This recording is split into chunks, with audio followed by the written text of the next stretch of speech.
John Stepling is an author and commentator who joins us from Inderøy, Norway. And George Samioli, Senior Research Fellow at the Global Policy Institute, joins us from Budapest. Welcome to you both. John Stepling, let me first start with you. One of the most striking statements that came out of the Secretary of Defense of the U.S. was when he said, we will move heaven and earth to make sure that Ukraine is armed in order to defeat Russia.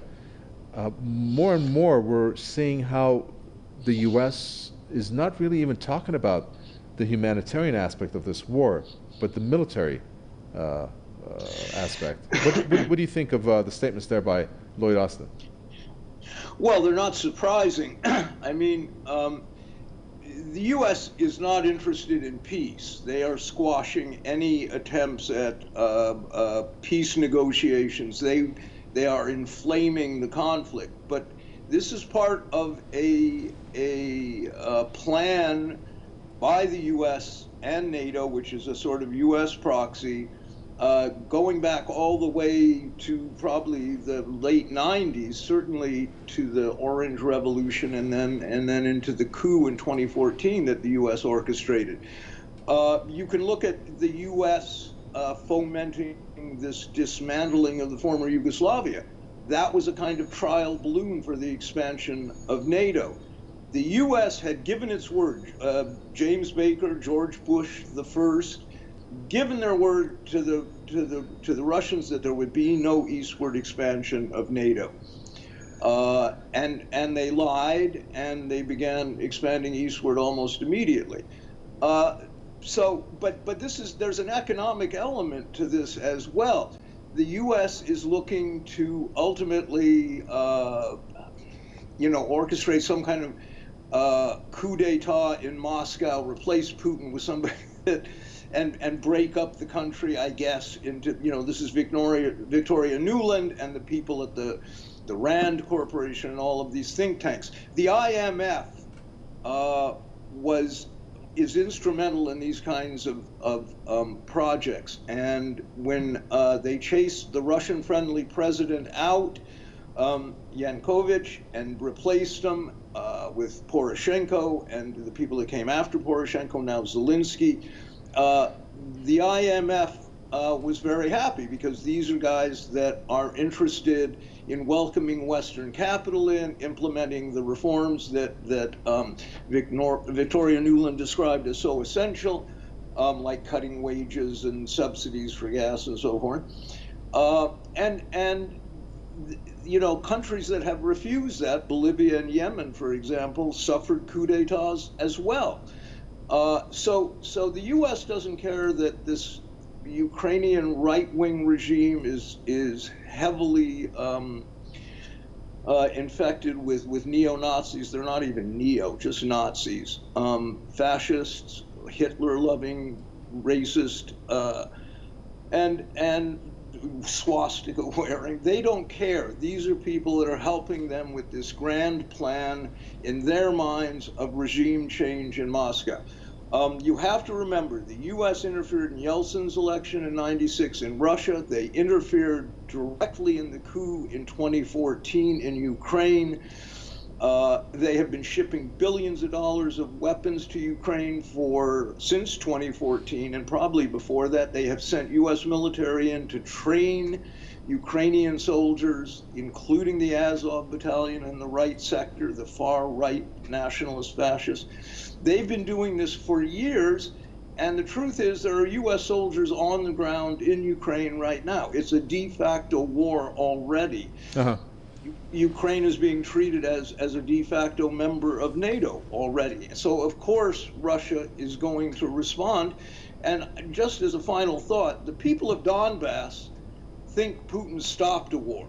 He didn't start one. They had been shelled by the Kiev regime for 7 years, to the tune of 14,000 civilian deaths. So this is all stuff that is simply not reported in Western media at all. Well, George Samioli, Russia has said that it's testing its patience, and it has said that on repeated occasions, that the threat of World War III breaking out is very real. I think we're looking at World War III based on what John Stepling is saying. If you got U.S. forces there on the ground, you have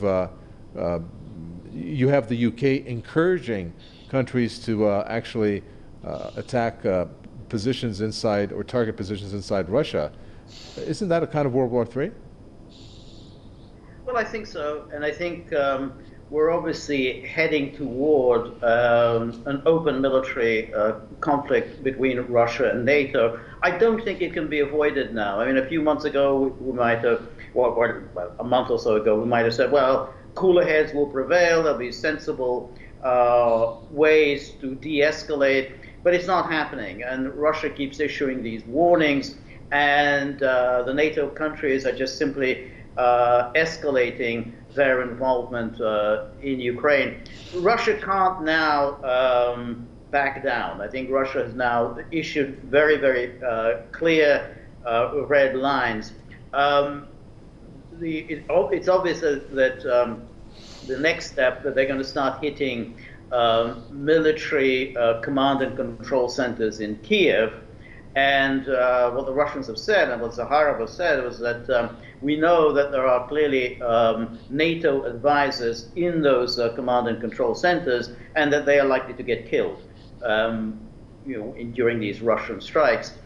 So that will be the next step. The step after that, and I think that's now also unavoidable, is that Russia will start hitting targets outside of Ukraine. So in other words, they're going to start hitting Polish railway hubs, Polish railway stations, all of the places in which Poland is being used in order to dispatch arms into Ukraine. Now, what happens then? NATO will, of course, try to say, okay, that's it.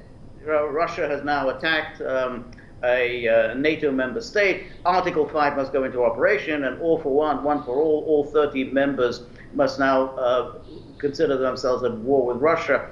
I don't think that's going to fly, and that may be the point at which finally Western public opinion will wake up, for the very obvious reason that Article 5 doesn't apply. And it doesn't apply because NATO has violated Article 1 of the North Atlantic Treaty. Article 1 explicitly states that every NATO member state is obligated to resolve any conflicts it may be involved in exclusively by peaceful means. By getting involved in Ukraine, a non-NATO member state, by fighting against Russia, a non-NATO member state, we know that NATO is a co-belligerent in Ukraine. It's a co-belligerent. You know, they can't go on pretending that they're somehow not involved in this. They're directly involved, and therefore Article 1 has been violated by NATO, and therefore Article 5 doesn't apply. And I think at that moment, let's hope the Western public opinion will wake up and say, no, NATO has really violated the very treaty that brought it into existence. Okay, let's take a listen to some of the social media posts online, and we'll get back to the conversation.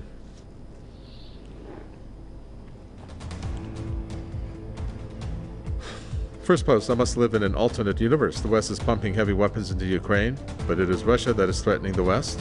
These idiots will escalate war at all costs.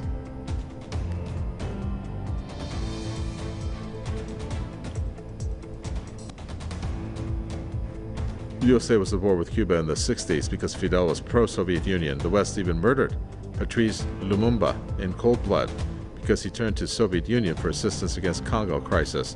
The war in Ukraine is between Russia and NATO.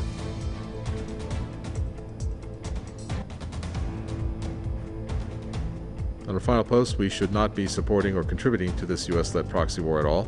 Having failed to implement the provisions of the Minsk agreements, Ukraine should agree to reasonable terms, and the entire West should pressure the U.S. to allow for that.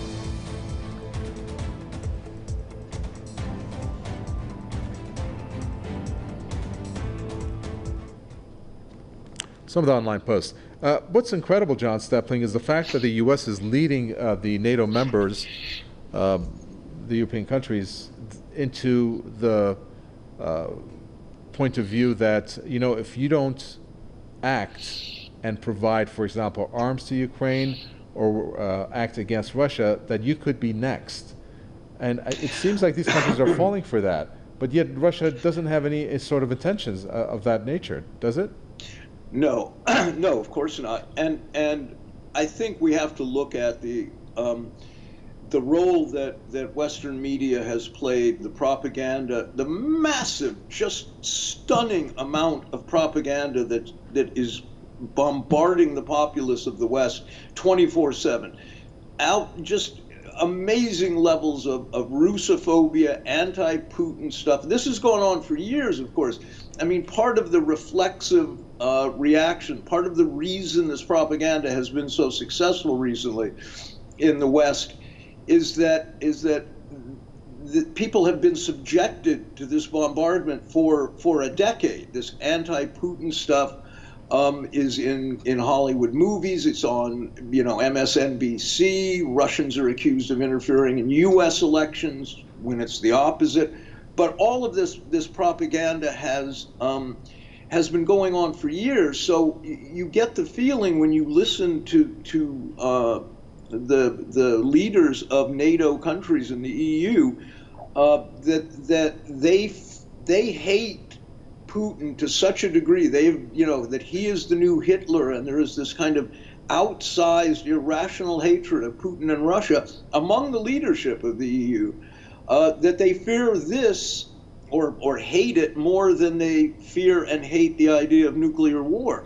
You would think that the avoidance of a nuclear conflagration would wake people up, have them sit back and say, wait, we can't keep escalating this. We can't keep inflaming the rhetoric and pushing the limits of what Russia is going to find acceptable. And Russia's been very patient over, since 2014, certainly. You wouldn't know any of the background, though, if you just listen to Western media. It's absolutely absolutely shocking, really. George Sami, a final question to you. Lloyd Austin, the Secretary of Defense for the U.S., has said, along with Anthony Blinken, I believe, that we are going to make sure that Russia is weakened militarily.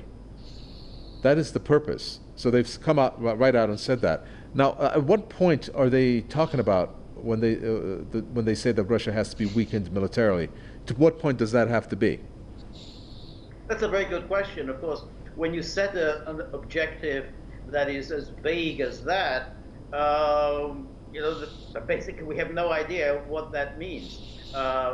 In any military conflict, at the end of it, you are weakened. I mean, you've obviously lost manpower, you've lost equipment, and so on. So you're weakened.